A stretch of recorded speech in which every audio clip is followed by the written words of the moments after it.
Listo, y ahí entonces ya pasamos hacia los 6 meses. Con el inicio de la alimentación complementaria y hasta los 2 años de vida, se debe incentivar en que aprendan a comer de una forma completa, equilibrada, suficiente y adecuada, higiénica, variada, creativa.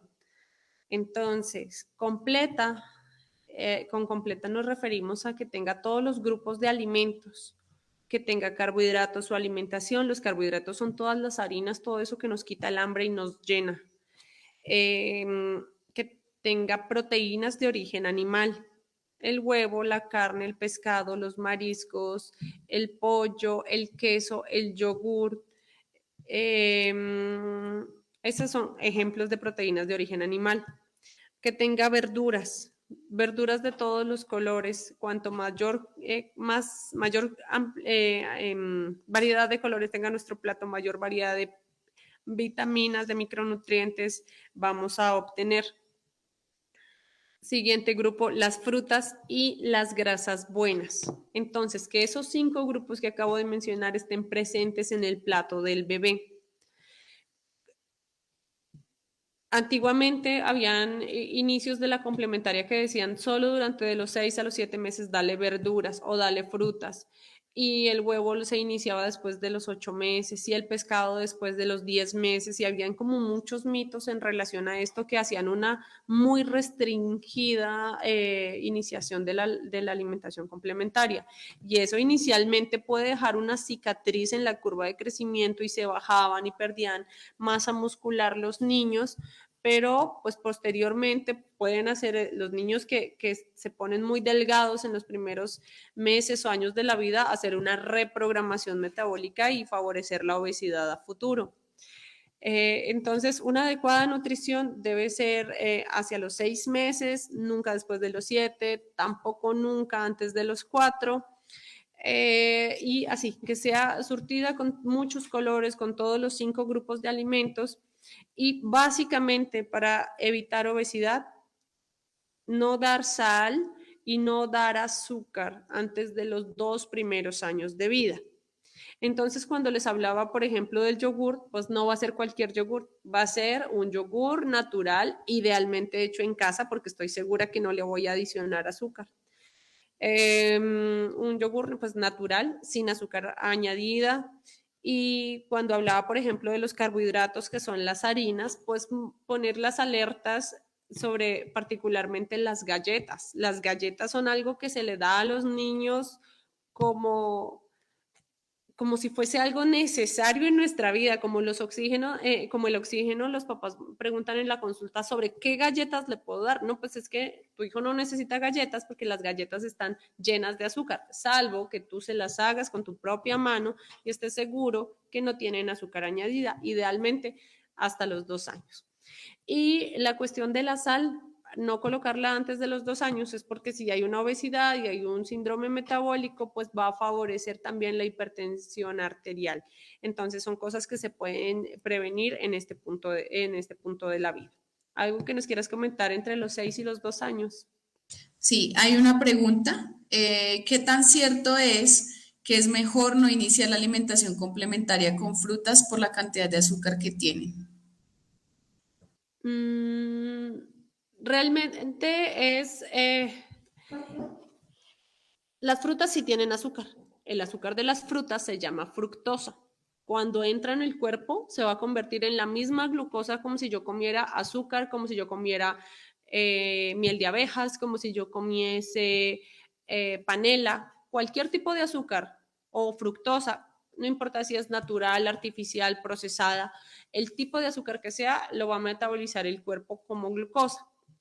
Entonces, sí es necesario iniciar las frutas porque nos dan fibra, nos dan antioxidantes, nos dan vitaminas, nos dan muchos micronutrientes importantes. Y antiguamente se tenía la percepción que debían iniciar primero las verduras, porque si no, si se iniciaban primero con las frutas, entonces el bebé ya no iba a comer. Hoy en día muchos de esos conceptos han cambiado y tenemos que integrar los 5 grupos desde el principio. Entonces, por ejemplo, que el primer alimento que reciba un niño sea, se me ocurre pollo, el siguiente aguacate, el siguiente el brócoli, el siguiente el mango y el siguiente me faltó, por ejemplo, la avena como carbohidrato. Entonces, rápidamente completé los 5 grupos, el niño ya tiene una comida completa y me voy con otros 5 ejemplos de los 5 grupos de alimentos y así los voy progresando todos a la vez. Eso sucedía cuando se va un mes entero de frutas. Pues claro, el niño iba a rechazar la verdura o los sabores más amargos o los sabores naturalmente salados, sin sal añadida. Eh, Ahí lo que hay que cuidar respecto a las frutas en realidad son dos cosas. Primero, que la fruta sea completa, masticable y sólida, porque cuando se ofrece en forma de jugos, ahí sí tiene un exceso de azúcar. Me estoy refiriendo al jugo natural, porque por supuesto estamos hablando de un bebé de 6 meses que no toma jugos de cajita. Entonces, si yo al bebé de 6 meses le ofrezco unos trozos de naranja, el bebé va a comer la naranja, va a comer el azúcar de la naranja, va a comer la fibra de la naranja. Mientras que si yo exprimí las naranjas para sacarle unas onzas de jugo, no le doy un trozo de naranja, que a lo mejor un bebé de 6 meses se comiera un cuarto de naranja, sino que exprimí 2 naranjas para sacarle 2 o 4 onzas de jugo. Por lo tanto, le estoy dando 2 o 3 veces más azúcar y ahí sí estoy favoreciendo su gusto y su adicción por los alimentos dulces. Entonces, frutas sí, frutas desde los 6 meses, no importa el orden desde que sean los 5 grupos de alimentos, con cáscara para dar la fibra, bueno, la cáscara de la naranja es muy gruesa, pero me estoy refiriendo al bagazo o a esta fibra blanca que contiene los gajos de la naranja y no dar en forma de jugos. Porque aunque no le adicionemos azúcar a ese jugo, pues va a tener mucha más azúcar de lo que el niño se comería de forma sólida. Y eso sí favorece la obesidad. Doctora, hay otra pregunta. Pregunta un papá, ¿cómo podemos manejar el tema de las verduras cuando no las aceptan? Es una lista larga de cosas por hacer. Es un tema, hay libros enteros sobre esta situación, pero como decía como decía hace un rato Carolina, todo parte desde el ejemplo y desde antes de nacer. Si la mamá y el papá nunca tienen nada verde en la mesa, pues no podemos esperar a que el niño sea gustoso por las verduras. Si la mamá durante el embarazo no tuvo distintos sabores amargos, que son los que nos proveen las verduras, si a la señora, por ejemplo, solo le gusta la lechuga y el tomate y nunca en la vida se compra un rábano en esa casa, nunca en la vida se compra un brócoli, unos pimentones de colores, pues en realidad el niño desde su vientre, desde el líquido amniótico, viene como ya como predispuesto a solamente ciertos sabores.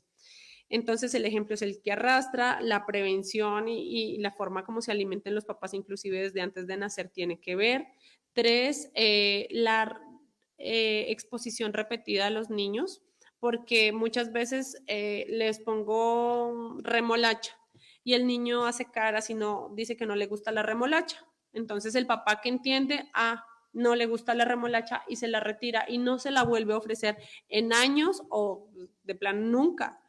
Entonces, no hay que creerle a ese no me gusta ni a sus caras de desagrado.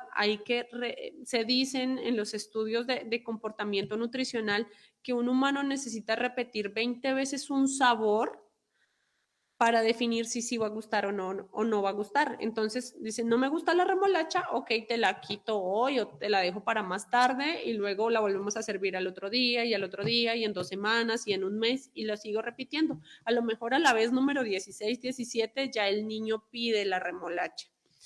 Entonces no darse por vencidos. Ya en niños más grandes, ya no en este grupo de edad, sino en niños que ya puedan ir al supermercado o a la plaza, que los niños sean quienes hagan el mercado de sus propias verduras, que los niños sean partícipes en la cocina, por ejemplo, de desgranar las alberjas, de lavar las habichuelas, que los niños propongan, o sea, se la pasan todo el día en sus pantallas de internet, también pueden entrar a buscar recetas que le propongan a la mamá cómo hacer un zucchini relleno o cómo hacer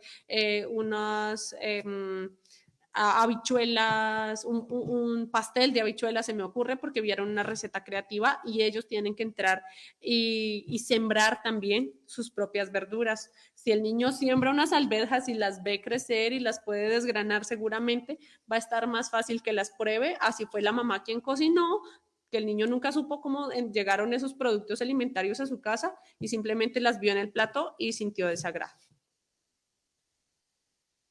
Pues si no hay más preguntas, hablamos pues finalmente de los niños mayores de 2 años.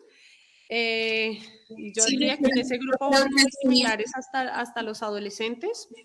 Y desde los 6 meses hasta los 2 años es muy similar a los bebés pequeños, salvo que la actividad física y la integración a nivel global, motora, es muchísimo mayor porque ellos ya están empezando a pararse, están aprendiendo a caminar, entonces el gasto calórico para ellos va a ser muchísimo mayor. Un niño con un desarrollo motor típico, cuyo perfil psicomotor vaya dentro de la normalidad, dentro de la maduración normal, no va a tener muchos inconvenientes para poderse mover, salvo, como les decía, en el caso de los niños que papá y mamá no los dejan moverse mucho por miedo, por riesgo, por el temor a que se ensucien. Entonces, lo único que podemos recomendar desde el punto de vista de la fisioterapia es permitir el libre movimiento, la actividad física, no tan dirigida, sino a partir de la autonomía, de lo que el niño quiera y pueda hacer,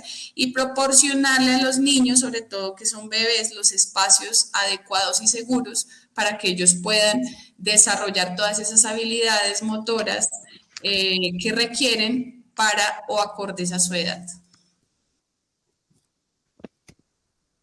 Ok. Pues a partir de los 2 años, a los 2 años aparece esto que preguntaba el papá. A los 2 años, su lenguaje ya les da para armar frases por lo menos de 2 palabras. Entonces ya pueden decir por favor, ya pueden decir mamá allá, ya pueden decir no gusta. Y en cuanto aprenden a decir no gusta, van a repetir no me gusta, no gusta y luego no me gusta y así fácilmente se vuelven muy melindrosos para comer y terriblemente selectivos. De la permisibilidad que le den los papás, como hacíamos el ejemplo con la remolacha, pueden surgir, o sea, el niño sabe hacia dónde va a dirigir sus necesidades y sus berrinches y su selectividad, como también si hay una figura a lo mejor un poco más de autoridad, que es el papá, con el papá se come todas las verduras y se come todo, pero si lo dejan con la mamá o con los abuelitos, pues ya va a decir no me gusta y entonces ahí hay que aprender, en ese momento de la vida, de los 2 años en adelante, hay que aprender 2 cosas súper importantes respecto a esta selectividad de los niños. La primera, ningún alimento es mejor que otro. Frases como, si te comes las verduras, tienes derecho a la gelatina de postre. O si te comes las verduras, te puedes comer las fresas con crema de postre.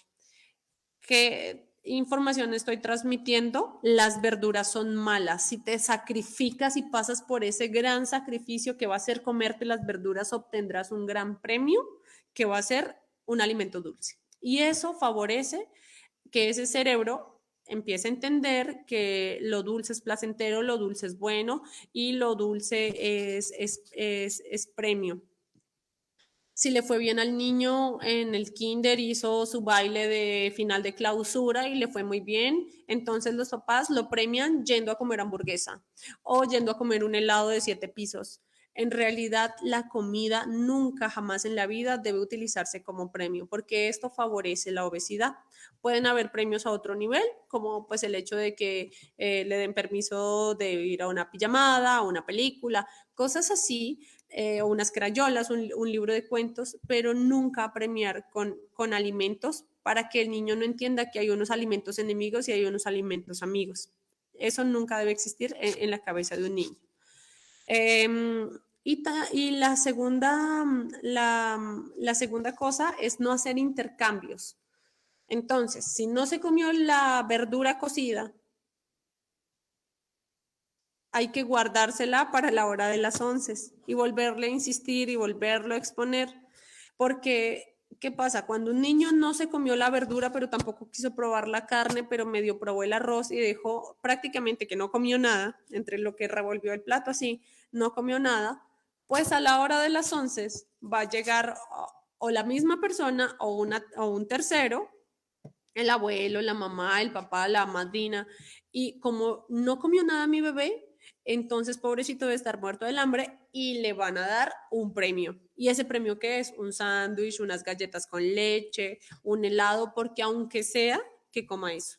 Ese aunque sea termina dándole a entender a ese niño que es mejor no comer lo que me sirvieron a la hora de la comida principal, porque si no como me van a dar un premio. Entonces, esas dos cosas en el comportamiento son partes claves para prevenir la obesidad. Por supuesto, seguir teniendo tiempos completos de comida. Y pues ya hay muchas cosas sociales. Entonces, ya después de los 2 años y durante toda la infancia y adolescencia, pues ya empiezan a ir los niños a los restaurantes. Y cuando nos sentamos en un restaurante, ofrecen un menú infantil. Tendría que ser, yo creo que un restaurante de verduras, un restaurante de ensaladas para que haya algo verde. Si no, todos los menús infantiles son en la misma gama de colores, desde el blanco hasta el amarillo. Son cosas apanadas, fritas, nuggets, papas a la francesa. Esos son los menús infantiles. Y todas estas situaciones les hablamos de ambientes obesogénicos. Entonces, ni en la industria nos ayudan, porque pues un jugo de cajita, por ejemplo, tiene 6 sobres de azúcar para endulzarlo, y hay niños que pues se toman 3 al día, así que en un día de 24 horas se han comido 18 sobres, 18 sobres de azúcar solo por jugos de cajita. Ni los restaurantes nos ayudan. Muchas veces en las familias la creatividad no nos alcanza, y el cansancio y el desgaste, que todos los días le sirvo algo a mi hijo que no quiere comer y lo intento dormir y no quiere dormir, eso pues obviamente desgasta emocionalmente como padres y como cuidadores. Entonces pues no se va a despertar la creatividad en ese ambiente, y entonces termino dándole lo único que sí le gusta, que son galletas con leche o sándwich con leche. Y entonces esa falta de variabilidad en los alimentos sí puede favorecer la obesidad. Y el cuidado por terceros, sobre todo por terceros que no tengan conciencia de la obesidad y ni del azúcar que vemos o el azúcar que no vemos, y que piensan que transmitir amor es dar comida, y sobre todo comida dulce. Entonces hay que tener mucho cuidado con esos cuidadores. A veces están representados en la figura de los abuelos, a veces están representados en la figura de alguien que nos ayuda en la casa, eh, y que piensan que dar amor es dar comida, y sobre todo comida dulce. Con eso son como factores de riesgo para aparición de la obesidad en ese momento, a partir de los 2 años en adelante. Doctora, una pregunta. Pregunta una mamá, ¿qué puedo enviarle a mi hija en la lonchera al jardín infantil? Habíamos hablado que existían 5 grupos de alimentos: proteína de origen animal, verdura, fruta, carbohidrato y grasa buena, que es de origen vegetal. De la grasa buena de origen vegetal creo que no di ejemplos. Un ejemplo es el aguacate, el aceite de oliva, las semillas y los frutos secos. Para cada tiempo principal de comida, desayuno, almuerzo y cena, tienen que estar presentes los 5 grupos de alimentos. Y para los tiempos de lonchera, las colaciones, los snacks, que deberían ser 2 al día a partir del año, unas 11 de por la mañana y unas 11 de por la tarde, cualquier combinación de los 5 grupos de alimentos, desde que sean alimentos saludables, serían una buena opción. Si el niño ya está en sobrepeso u obesidad, no hacemos combinación de alimentos, sino que exclusivamente deberíamos dar solo fruta o solo verdura en la mañana, y si le di fruta en la mañana, idealmente darle verdura en la tarde. Es súper difícil que un niño se siente a comer unos brócolis. ¿Por qué? Porque en nuestra propia cabeza de cuidadores está que el brócoli es como para quienes están en dieta, para las modelos que quieren aflacar, que sí, porque le hemos puesto calificativos de buenos y malos a los alimentos, pero pues sentarse a comer un brócoli es igual que sentarse a comer un sándwich o sentarse a comer unas galletas con leche. Entonces, si cualquier combinación de esos 5 grupos de alimentos, no tienen que estar presentes los 5, van a ser para las loncheras.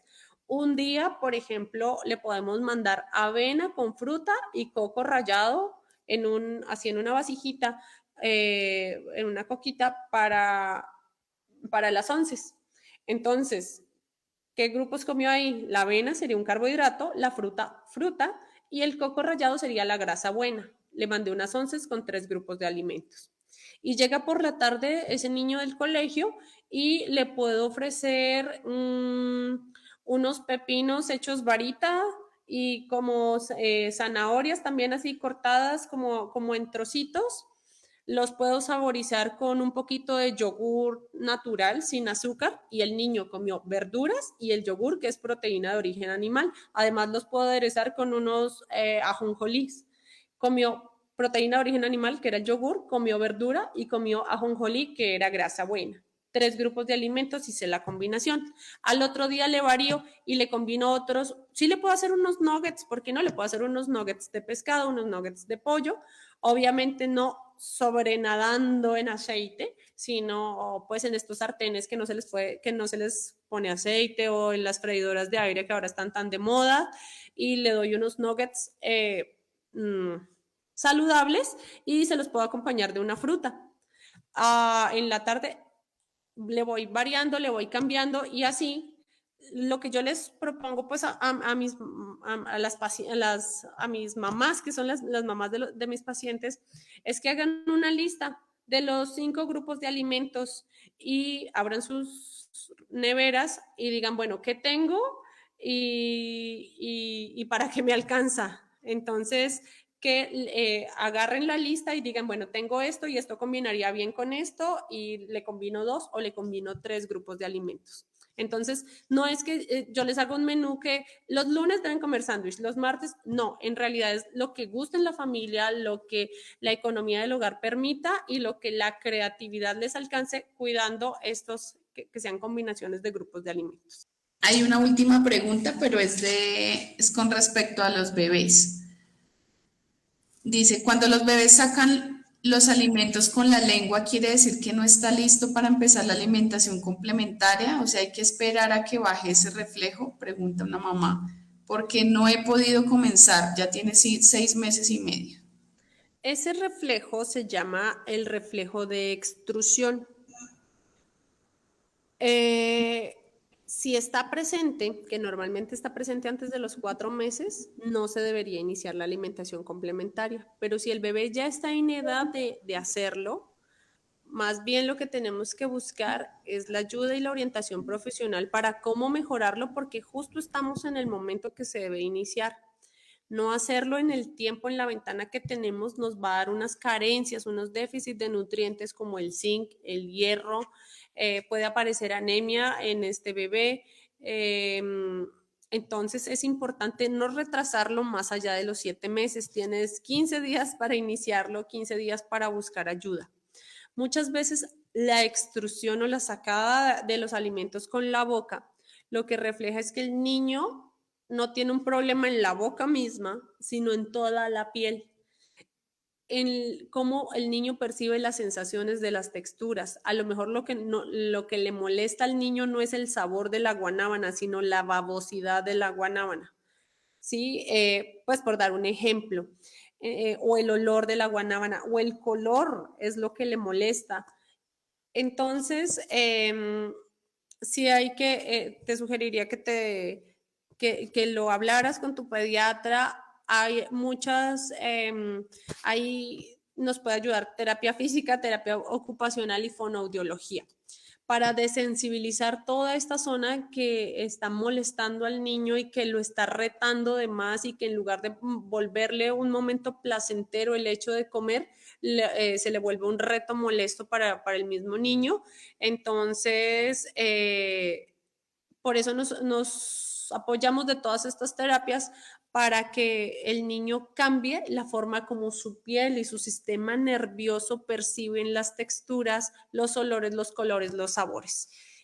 Porque sí es necesario hacerlo, no, porque si el niño deja de hacer eso a los 12 años, no podemos retrasar todo ese tiempo, pues por dar un ejemplo exagerado, pero sí hay que hacerlo ya y hay que hacerlo en los próximos 15 días y te podrías ayudar con alguien sobre todo de fonoaudiología para empezar, que nos ayude con esto. Hay masajes, hay algunos tipos de estimulación en los cachetitos, en la lengua de los niños que nos pueden mejorar ese reflejo. Eso se llaman terapias de integración sensorial. Bueno, súper bien.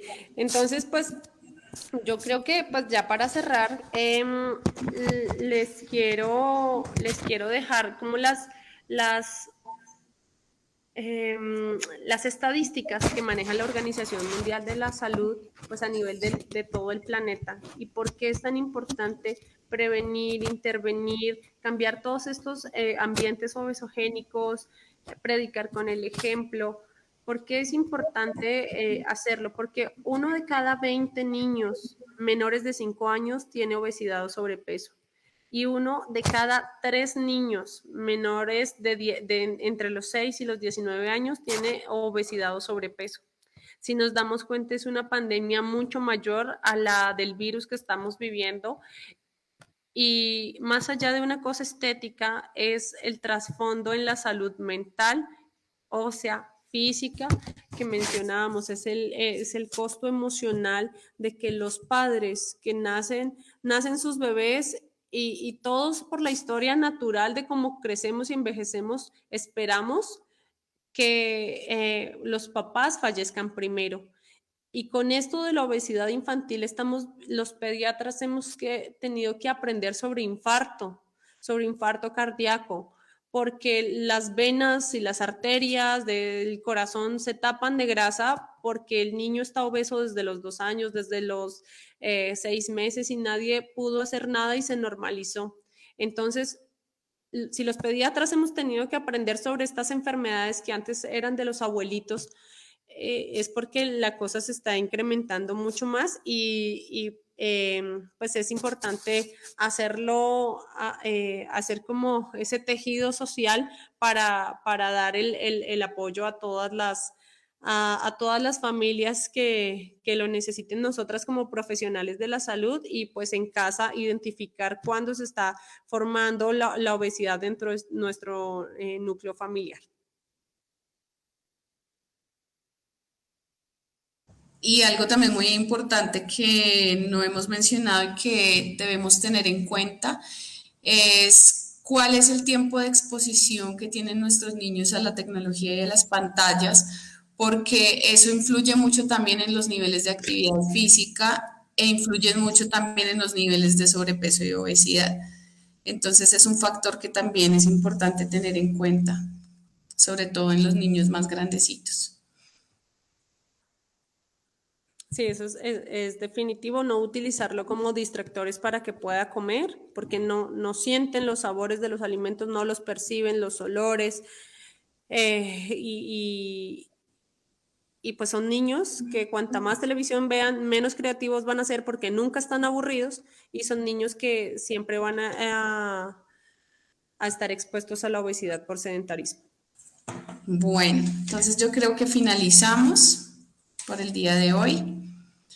Agradecer a la doctora Natalia por su compañía, por esa charla tan importante que tuvimos el día de hoy, por todas las cosas que nos enseñó, que pudimos retroalimentar para nuestros hijos, y como profesionales, a todos los profesionales de salud que nos acompañaron el día de hoy, animarlos también para que hagan parte de ese ayudar a la infancia a mejorar su calidad de vida, pensando en que el día de mañana vamos a tener adultos más sanos y saludables.